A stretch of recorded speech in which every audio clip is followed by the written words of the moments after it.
नमस्कार दोस्तों, मेरा नाम भीमशंकर है। यह मेरा सौभाग्य है कि सीपी स्मार्ट क्लासेस के माध्यम से मुझे आप जैसे महारथियों से रूबरू होने का मौका मिला। सीपी स्मार्ट क्लासेस एक ऐसा चैनल जिसने समय-समय पर मुझे सही राह दिखाई, मेरी समस्याओं को हल करने का प्रयास किया। तो मैं बहुत-बहुत धन्यवाद देता हूँ सीपी स्मार्ट क्लासेस का कि आप जैसे लोगों से मुझे बात करने का मौका मिला। रही बात मेरे परिचय की, तो मेरा नाम मैंने आपको बताया कि मेरा नाम भीमशंकर है। मेरी क्वालिफ़िकेशन एमए बीएड है। एमए मैंने अंग्रेजी साहित्य से 2015 में की। उसके पहले 2014 में मैं बीएड कर चुका था। यूपी टीजीटी 2016 में अंग्रेजी विषय से मेरा चयन हुआ है। उत्तर प्रदेश लोक सेवा आयोग द्वारा आयोजित कराई गई एलटी ग्रेड जीआईसी की परीक्षा में भी मेरा चयन हो चुका है और बेसिक शिक्षा परिषद की 69,000 भर्ती में भी पहली लिस्ट में ही मेरा चयन हो गया था। वर्तमान में मैं एलटी ग्रेड जीआईसी में कार्यरत हूँ। अब आप लोगों के मन में एक सवाल आ रहा होगा कि जब मेरा सिलेक्शन 69,000 में हो गया था, जब मेरा सिलेक्शन एलटी ग्रेड में हो गया था, तो मैंने टीजीटी का इंटरव्यू क्यों दिया? क्योंकि इस बेरोज़गारी के माहौल में एक-एक जगह बहुत कीमत रखती है, बहुत मायने रखती है। तो लाज़मी है आपके मन में ऐसे सवाल आने।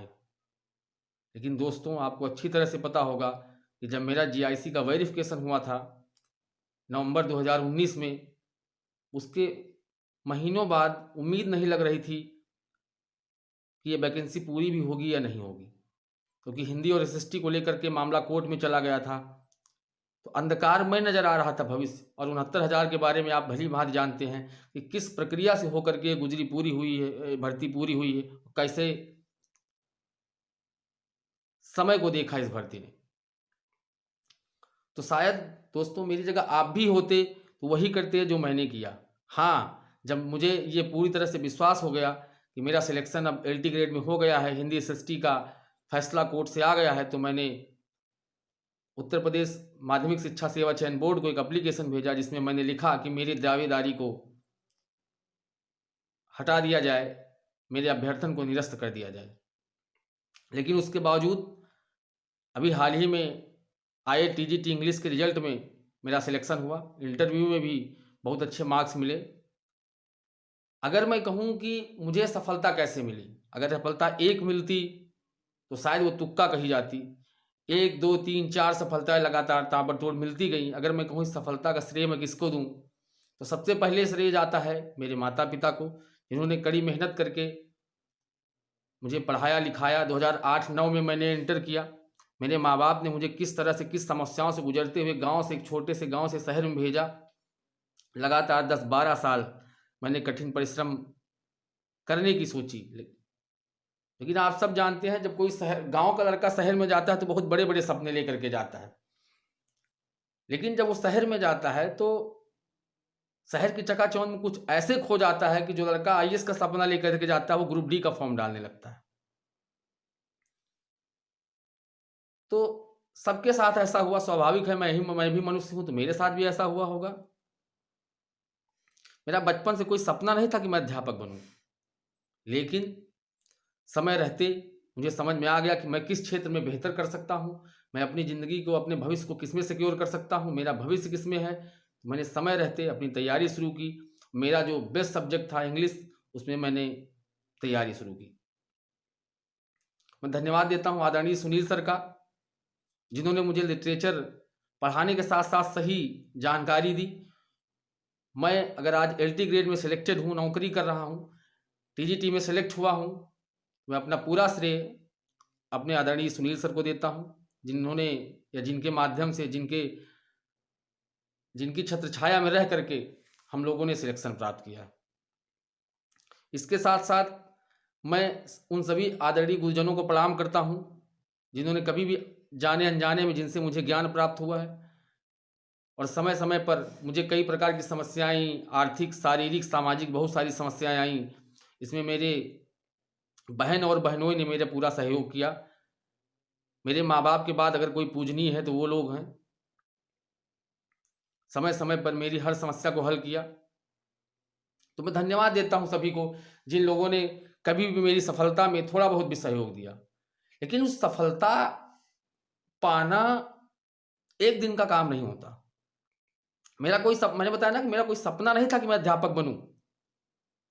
मैंने बैंक के फॉर्म डाले, दोनों जगह मेरा नाम आया। बैंक में 2 बार फॉर्म डाला, दोनों बार मेरा नाम आया, लेकिन फाइनल सिलेक्शन से बाहर हुआ। तो मुझे लगा मैं कर क्या सकता हूं आखिर। तो मुझे लगा कि मेरा अपना भविष्य किसमें सिक्योर है। तो लगा कि मुझे जो सब्जेक्ट अच्छे से आता है उसी में और इम्प्रूवमेंट करूं तो शायद और आगे जा सकता हूं। इसी सोच के साथ मैंने तैयारी करी, शुरू की, और आज मैं सेलेक्ट हूं। तो दोस्तों, मेरा केवल आपसे एक कहना है, आप कोई भी तैयारी करो, पहले आप अपने सिलेबस को खत्म करो। जो भी आपका सिलेबस है, जिस दिन आपका सिलेबस कंप्लीट खत्म हो जाएगा, मैं कहता आप टीजीटी की तैयारी करो, पीजीटी की करो, एलटी की करो, जिस दिन आपका सिलेबस पूरा खत्म हो जाएगा उस दिन आपको लगेगा कि अब आपसे कोई भी पेपर करवा लिया जाए आप क्वालिफाई कर जाएंगे। क्योंकि आपने कहावत सुनी होगी कि गिरते हैं घुड़सवार मैदान जंग में, वो क्या गिरेंगे जो घुटनों के बल चलते हैं। तो पहले आप अपना सिलेबस तो कंप्लीट करिए। जिस दिन आपका सिलेबस कंप्लीट होगा आपको लगेगा कि आपने सब कुछ कर लिया। और मेरी शुभकामनाएं, सीपी स्मार्ट क्लासेस हमेशा आपके लिए खड़ा रहेगा, खड़ा था और खड़ा रहेगा। किसी भी प्रकार की कोई भी समस्या हो आप कभी भी साझा कर सकते हैं। रही बात तैयारी की, तो एलटी ग्रेड में नियुक्ति पाने से पहले पिछले 3 साल से मैं SSC, bank, air force, navy, TET और सीटेट के बैच चलाता था इंग्लिश के। बहुत सारे बच्चे पढ़ने आते थे, बहुत सारे बच्चों का सिलेक्शन हुआ। मैं चाहता हूं कि मेरे पास जो कुछ भी है, मैं ये नहीं कहता कि मैं अपने विषय का बहुत बड़ा मास्टर हूं, मैं ये नहीं कहता, मैं अन्य यूट्यूबर्स की तरह ये नहीं कहता कि मैं तुमको घोल के पिला दूंगा। I am not a magician, I am only a teacher. मैं एक कोई जादूगर नहीं हूं कि ये छू मंत्र कोई छू डाला और आपके अंदर घुस जाएगा, नहीं। मैं गारंटी नहीं लेता हूं कि आपका सिलेक्शन हो जाएगा, लेकिन इतनी जरूर गारंटी लेता हूं कि अगर आपने थोड़ी सी भी कोशिश की, मेरे हाथ से हाथ को मिला दिया अगर एक बार, तो आपका सिलेक्शन श्योर है। आप लिख के रख लीजिए। आपको 20 तरह की किताबें पढ़ने की कोई जरूरत नहीं। आप 2 किताबें आपके पास ऑथेंटिक हो, आप उन 2 किताबों को 20 बार पढ़िए, लिख के रख लीजिए। 200% मैं गारंटी देता हूं कि आपका सिलेक्शन होके रहेगा, चाहे टीजीटी में, चाहे पीजीटी में और चाहे एलटी ग्रेड में। आपको कहीं भी जाने की जरूरत नहीं, आपको सब कुछ यहीं मिलेगा। मेरे पास जो कुछ है, मैं अकेला कुछ नहीं हूं। जब तक आप मेरे साथ नहीं, कुछ आप करेंगे, कुछ हम करेंगे। मैं ये नहीं कहता कि आप 24 घंटे किताब उठा के पढ़िए, कोई जरूरत नहीं 24 घंटे पढ़ने की। दिखावा करने की कोई जरूरत नहीं। आप 2 घंटे पढ़िए, लेकिन उन 2 घंटों में इतना कंसंट्रेट होकर पढ़िए कि वो 2 घंटे की पढ़ाई 10 घंटे के बराबर हो। ये करना है आपको, और इसके लिए अगर आप तैयार हैं तो हम तैयार हैं। आप मेहनत करिए, हम मेहनत करेंगे। हम आपको सपने नहीं दिखा रहे हैं, हकीकत से रूबरू करवा रहे हैं। क्योंकि मैं भी उन सड़क की गलियों की धूल फांकता रहा 10-12 साल, जिनसे आज आप गुजर रहे हैं या गुजर चुके होंगे। मुझे पता है क्या होता है ये। तो सबसे पहले मेरी रिक्वेस्ट है कि आप अपना सिलेबस कंप्लीट करिए। मैं आपके साथ जुड़ा हूं, किसी पर सीपी स्मार्ट क्लासेज आपके साथ हमेशा है। आपको किसी प्रकार का कोई भी डाउट हो, 24x7 आवर्स आपके लिए मैं खड़ा हूं। डिस्क्रिप्शन बॉक्स में आपको नंबर दिया जाएगा, आप मैसेज करिए, आप व्हाट्सअप करिए, आप कॉल करके सारी जानकारी ले लीजिए। मैं आपके साथ हूं, आप भी मेरे साथ रहिए। अंग्रेजी में कहावत है कि set the target and hit the target. अंधेरे में वार करने से कोई फायदा नहीं। पहले आप अपना टारगेट तो सेट कीजिए कि आप तैयारी किसकी करना चाहते हैं, उसके बाद आप बताइए। क्योंकि जिंदगी में जब तक आप टारगेट नहीं सेट करेंगे, अंधेरे में तीर चलाने से कोई फायदा नहीं। तो दोस्तों, मैं आपके साथ हूं, सीपी स्मार्ट क्लासेज आपके साथ है। किसी प्रकार की, जिस तरह से आप कंपटीटर हैं, मुझे कंपटीटर से 3 साल से मैं कंपटीशन पढ़ा रहा हूं, मुझे बहुत अच्छा लगता है बात करना। जैसे आप कंपटीटर हैं, मैं भी कंपटीटर हूं, अभी भी और कल भी था। तो मैं आपके साथ हमेशा खड़ा हूं। आइए हमारे साथ चलिए। मैं गारंटी तो नहीं लेता यूट्यूबर्स की, लेकिन वादा करता हूं अगर आपने मेरे साथ चलने का साहस कर लिया तो आपकी सफलता को कोई रोक नहीं सकता। 200% आप लिख के रख लीजिए।